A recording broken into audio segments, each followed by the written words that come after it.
Assalamualaikum warahmatullahi wabarakatuh.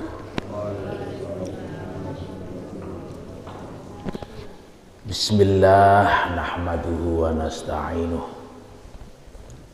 Asyhadu an la ilaha illallah wahdahu la syarikalah wa asyhadu anna Muhammadan abduhu wa rasuluh.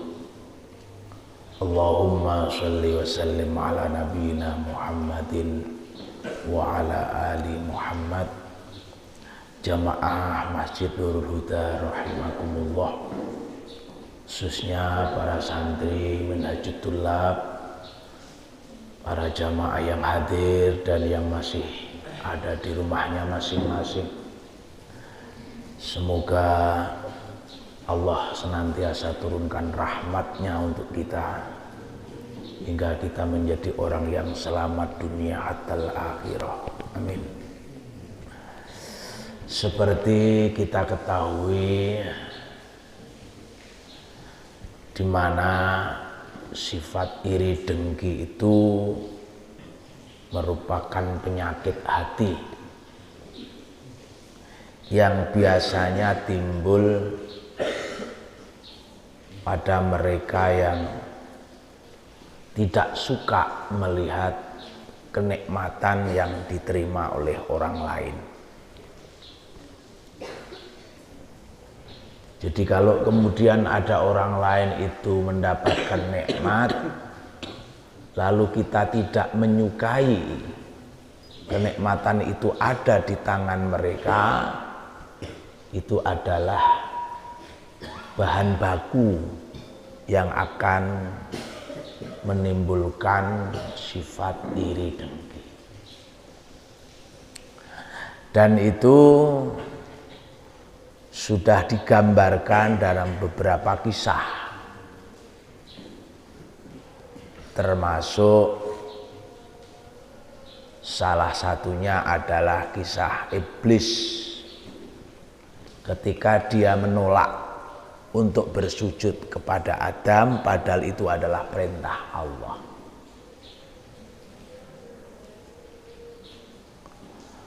Sampai-sampai kemudian iblis itu punya alasan di mana manusia yang hanya tercipta dari tanah itu bagaimana mungkin lebih tinggi derajatnya dibanding iblis yang berasal dari api. Ini adalah gambaran pertama. Lalu kemudian juga diturunkan sifat-sifat yang demikian itu pada kisah Nabi Yusuf alaihissalam, di mana saudara-saudara Yusuf alaihissalam itu merasa kecewa dan iri terhadap kenikmatan yang diterima oleh Yusuf, karena merasa Yusuf itu diistimewakan oleh ayahnya, oleh orang tua, sementara yang lain dipinggirkan. Nah, perasaan-perasaan inilah yang kemudian menimbulkan sebuah kisah panjang yang diabadikan dalam surat Yusuf, yang oleh Allah diberi tagline ahsanal qasas, yaitu bismillahirrahmanirrahim, nahnu nakussu alaika ahsanal qasasi bima auhayna ilaika hadzal qur'an wa in kunta min qablihi laminal ghafilin, wa in kunta min qablihi laminal ghafilin. Di sini kisah Yusuf alaihissalam itu disebut sebagai ahsanal qasas, cerita atau sejarah yang paling baik. Lalu beberapa mufassir memberikan penulisan khusus, memberikan komentar khusus. Apa yang menyebabkan kisah Nabi Yusuf itu sebagai ahsanal qasas, kisah yang paling baik? Nah, karena kisah itu dimulai dari iri dengki tadi yang tumbuh pada hatinya saudara-saudara Yusuf yang lain. Oleh karena apa? Karena Yusuf mendapatkan hal yang tidak diterima oleh mereka. Tentang mimpi ihda asyara kaukaban itu,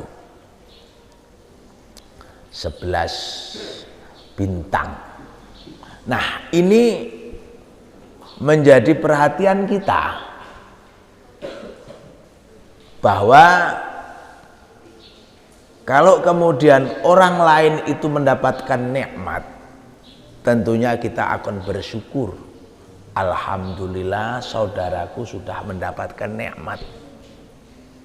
Bukan kemudian kita merasa sakit hati, kok dia yang dapat, kok bukan saya. Jangan demikian. Bab kalau ini dengki ya seperti itu, mereka merasa sakit ketika justru orang lain yang mendapatkan nikmat itu. Dan ini bukan karena orang itu tidak ngerti bahwa iri dengki itu menimbulkan penyakit yang biasa disebut dengan psikosomatik. Orang tuh kalau iri dengki itu nanti akan kena penyakit psikosomatik, termasuk di situ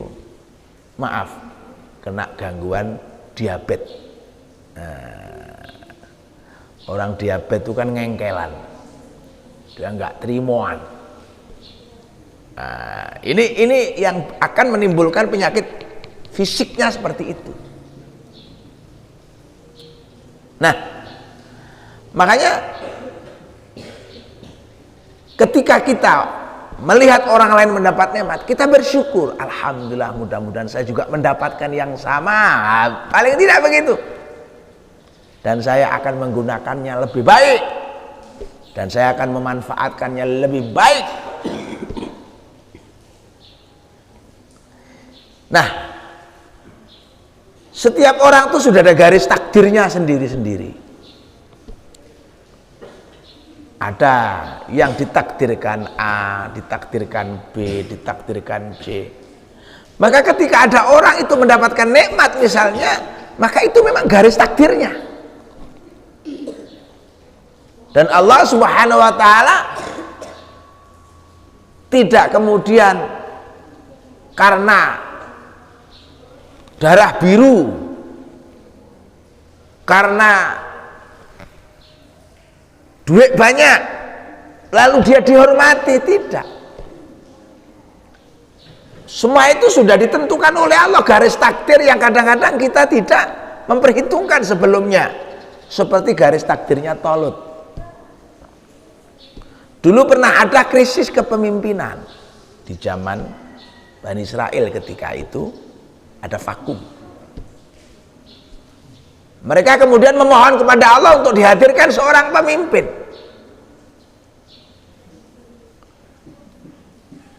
Tiba-tiba yang ditunjuk oleh Allah itu orang atau tokoh yang Bani Israel itu tidak memperhitungkan, tidak membayangkan kalau yang dipilih itu adalah Talut. Karena dalam persepsi Bani Israel, seseorang itu pantas dan berhak menjadi pemimpin itu syaratnya 2. Darah biru artinya punya keturunan terah itu ya. Dan punya duit. Itu dalam persepsi Bani Israel.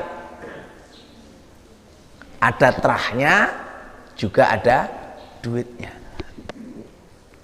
Sedangkan Talut ini tidak punya dua-duanya ini. Terah yang bersifat darah biru nggak punya, duit juga duit.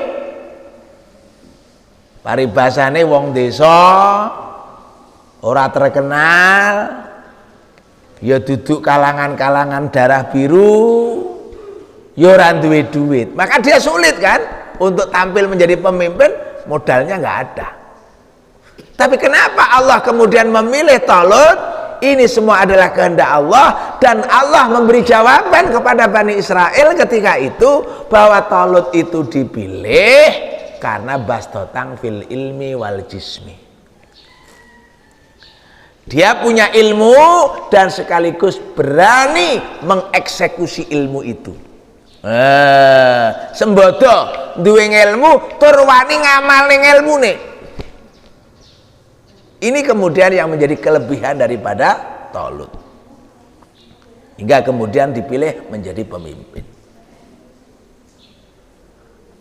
Coba kalau Allah itu sudah menghendaki.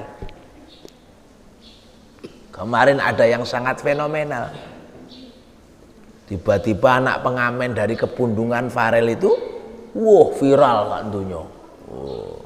Karena apa? Diundang ke Istana Negara untuk nyanyi dan seluruh hadirin bisa joget bareng. Tiba-tiba dinaikkan derajatnya sedemikian rupa sampai ada rumor naik jet berangkat ke sekolahnya. Naik jet karena ada undangan ke Kalimantan, mengejar waktu sekolah, dinaikkan pesawat pribadi. Ini kita melihat bagaimana hanya dengan keahlian nyanyi saja orang dinaikkan derajatnya oleh Allah seperti itu. Bagaimana kalau kemudian orang itu bisa mengaji, bagaimana kalau kemudian bisa hafal Quran, tentunya derajatnya lebih hebat lagi, dan kita nggak usah khawatir. Nggak usah khawatir. Seperti Hasan Toba-Toba itu, dia bukan dari keturunan orang yang hafal Quran, bukan dari keturunan ulama, tapi oleh Allah Subhanahu wa taala dimuliakan. Umur 5 tahun dia sudah hafal Quran. Umur 8 tahun dia sudah doktor Al-Quran. Padahal bapak ibunya bukan seorang ulama. Kenapa demikian? Allah naikkan derajatnya, naikkan martabatnya, dan itu adalah kemuliaan yang luar biasa. Makanya kalau kemudian seseorang itu diberikan nikmat oleh Allah, itu memang benar-benar kehendak Allah, itu adalah otoritas Allah, tetapi kemudian Allah juga menyertakan di sana modal dasar di mana dia itu memang bisa naik derajat. Talut itu dipilih oleh Allah jadi pemimpin dan diberi modal penyertaan. Apa itu? Ilmunya luas dan berani mengeksekusi, itu namanya modal. Farel itu diberi derajat oleh Allah, ditunjuk, dipilih oleh Allah sedemikian rupa, disertakan modal dasarnya, suaranya merdu. Kalau suaranya nggak merdu, modalnya apa coba? Nggak ada kan? Merdu, punya talenta seni, ya sudah. Nah, yang punya suara merdu dan talenta seni banyak, tapi kenapa yang dipilih dia? Itulah rahasia dari Allah Subhanahu wa ta'ala. Makanya supaya kita ini tidak punya sifat iri dengki, tidak membuncah di dalam kita ini terbakar oleh iri dengki, kita ini selalu berbiasa untuk mengucap alhamdulillahirabbil alamin. Ini adalah ucapan yang merespon segala apa yang terjadi, apa itu senang, apa itu susah, apa itu kegagalan, apa itu kesuksesan, kita terima dengan ucapan alhamdulillah. Ini akan membuat hati kita dingin, sejuk, adem, dan tenang. Karena sifat iri dengki itu ya seperti api, dia akan membuat hati ini panas, terbakar, berangasan kata orang Jawa ya, berangasan. Nah, berangasan inilah yang kemudian membuat orang yang iri dengki itu sakit, mudah tersenang penyakit. Kenapa? Karena imunitasnya turun. Kenapa imunitasnya turun? Karena ketika melihat nikmat itu datang pada orang lain, darahnya mendidih, panas. Darahnya mendidih, yang panas itu membuat saluran-saluran darah itu menjadi tidak normal.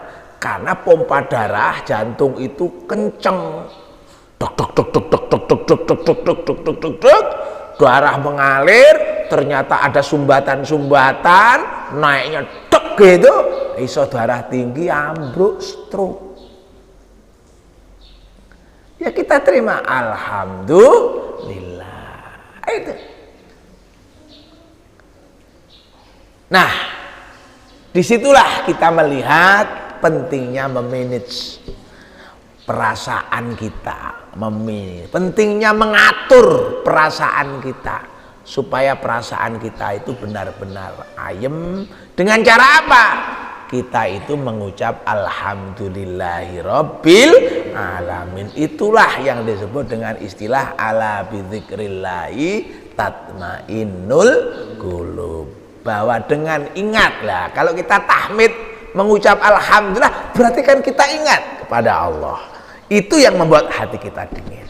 Mudah-mudahan sekelumit ini bisa bermanfaat. Dari saya wal afu minkum. Wassalamualaikum warahmatullahi wabarakatuh.